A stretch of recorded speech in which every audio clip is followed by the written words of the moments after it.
Well, in the last few days since our last episode went to air, the southern border situation in the US has gotten a little bit crazy. Now, there were already enormous numbers of people crossing. We've covered that once before with our US correspondent Julie Hartman. But boy, have things escalated, and she joins me now to talk about it. Julie, thank you so much for coming on at relatively short notice. Topher, it is great as always to be with you. Thanks for having me on. So, help people to understand. We know a little bit about the situation. Obviously, it hits the mainstream media from time to time as well. There are enormous numbers of people crossing into the US, either from Mexico or via Mexico from other parts of the world. What's happened on the southern border?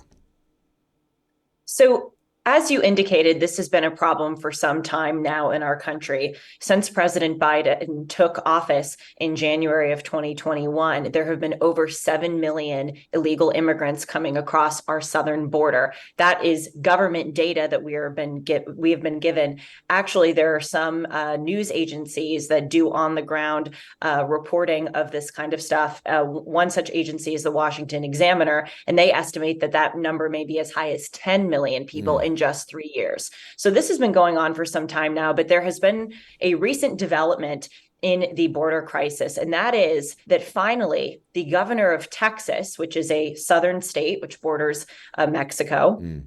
the governor of Texas, Greg Abbott, has finally said enough is enough because Texas is bearing the brunt, obviously, of the immigration Mm. coming across their border.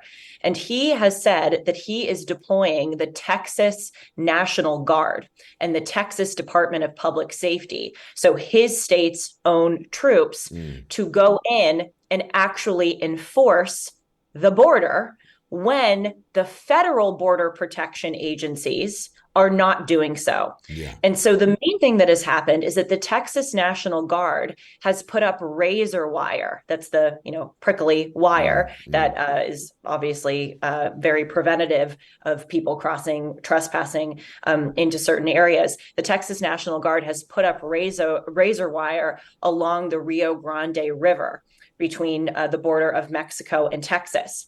And then the federal border protection agencies have been cutting that razor wire. Why? We don't know. But they've been cutting that razor wire to try to make it easier for illegal immigrants to continue flooding across the border. And then in response to that, Governor Greg Abbott said, I don't care that you're the federal border protection agency. This is a invasion. He invokes parts of the Constitution Mm. which talk about invasion, which we can discuss, Topher. Mm. But he says this is an invasion going on across our southern border. You, the federal government, are not following through on your duty of enforcing immigration laws and border laws. Mm. We are going to override you, and we are going to continue putting up razor wire, whether or not you like it. So that is what is going on now in 25 out of our 50 states. 25 Republican governors have joined Governor Greg Abbott of Texas in supporting this measure. It's quite an extraordinary constitutional crisis. Now, this is an image from 2021 from one of the migrant caravans happening then, but it hasn't really slowed down. This is an image from 2023. The situation has been, I guess, bubbling away for quite some time, and it's really reached this kind of explosive flashpoint at the moment. And some people are blowing this up, saying that we're on the precipice of a civil war. There needs to be a divorce within the country. Some states simply can't live with others. The fact that you've got almost exactly half of the state's governors now openly siding with Texas really does indicate there is a divide pretty much down the middle of the country. Do you think this has that kind of potential, that it could actually become a flashpoint of that magnitude? I'm not sure that it is a potential to erupt into a civil war. I just don't think enough Americans are on board with having that happen quite yet. Mm. However, I do think that this will be a flashpoint in the 2024 election. I mean, Mm. we are already in the 2024 election. We go to the ballot to vote in November, but the election is ongoing now. Sure. So I think that this will be a flashpoint. And here is the fundamental issue. The fundamental issue is that, first of all, this is a national security crisis. Mm. I love this country. I know better than anyone why so many people would want to come here to seek a better life, especially when they are fleeing war-torn, poverty-stricken countries. I completely understand that. Mm. But we are not so sure that every one of those individuals coming across our border are acting in good faith. In fact, just about a month ago, the FBI found that the ICE, which is the Immigration and Custom Enforcement Agency here in the United States, apprehended 17 individuals who are on the FBI terrorist watch list. Yeah, right. So this is a national security problem. And the other fundamental issue, in addition to that, a glaring one, is that the president of the United States and the Democratic Party are not enforcing the laws of the United States.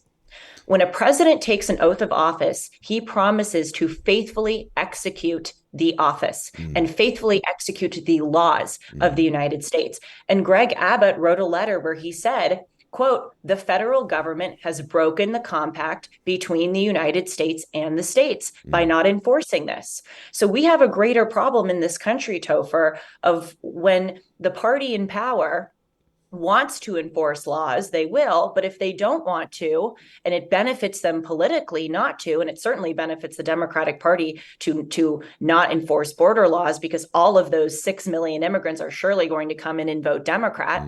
We're now in this situation where they can just discard laws however they please. And that is not a country. You abide by laws in a country. You don't just pick them willy-nilly when they benefit you or if they don't.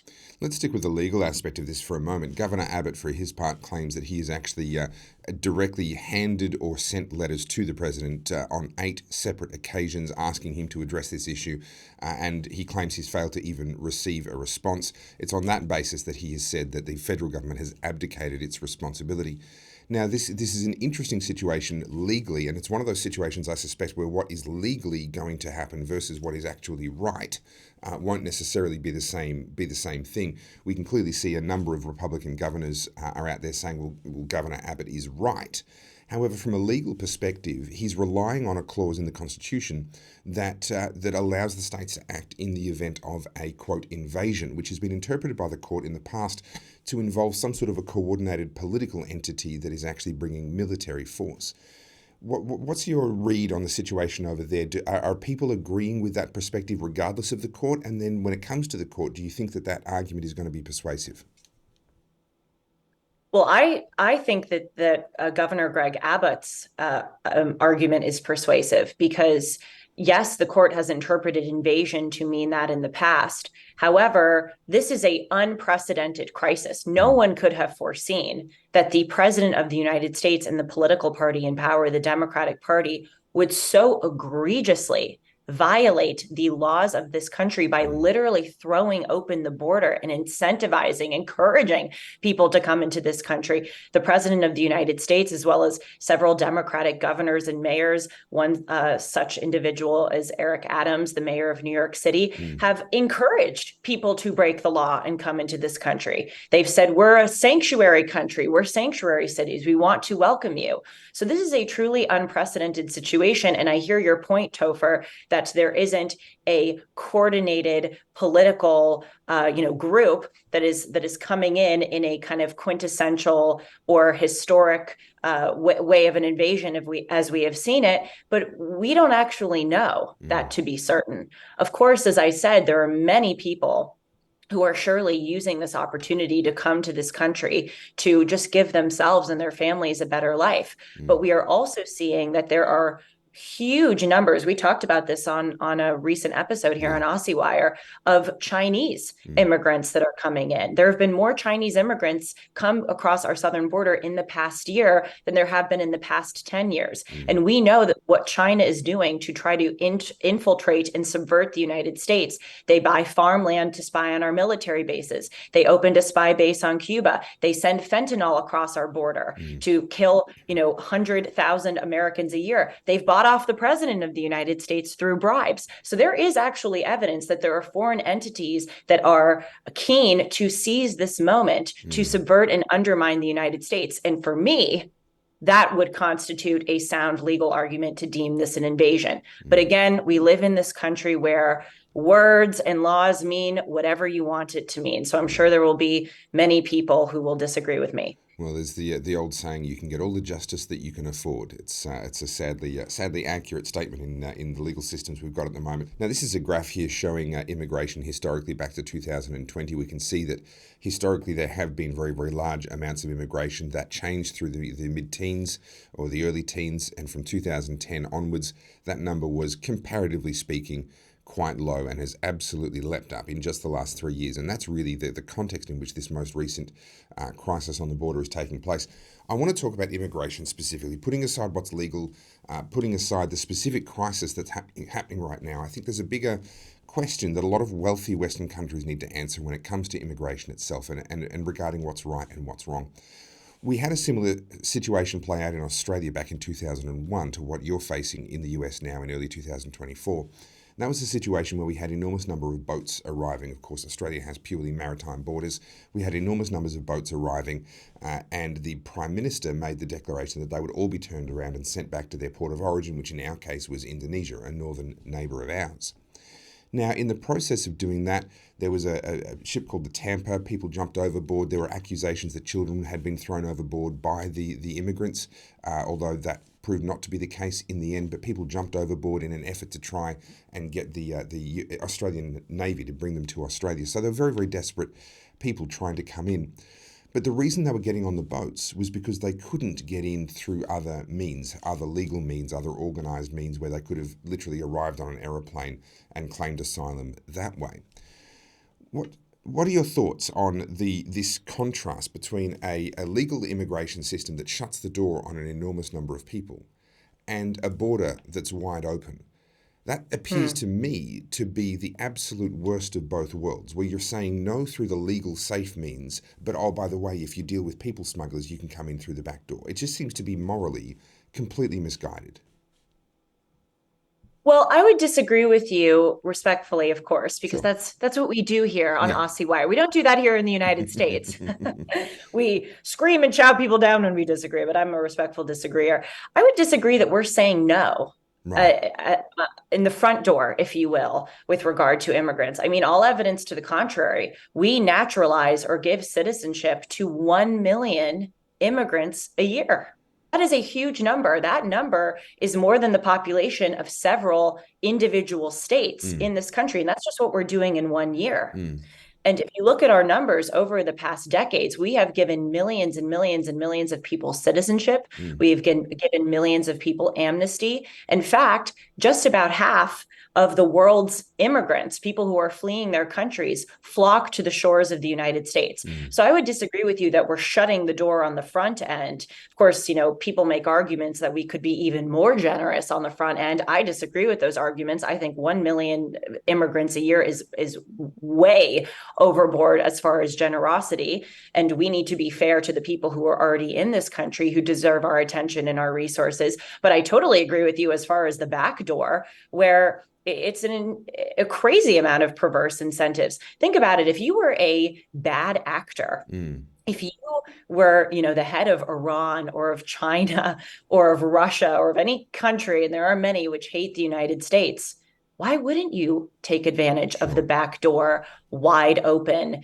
avenue through? And by the way, I just want to add a quick point, because in the previous conversation, we were talking about, does this constitute an invasion? And one of the things that you raised was, well, is there a unified political, or military entity?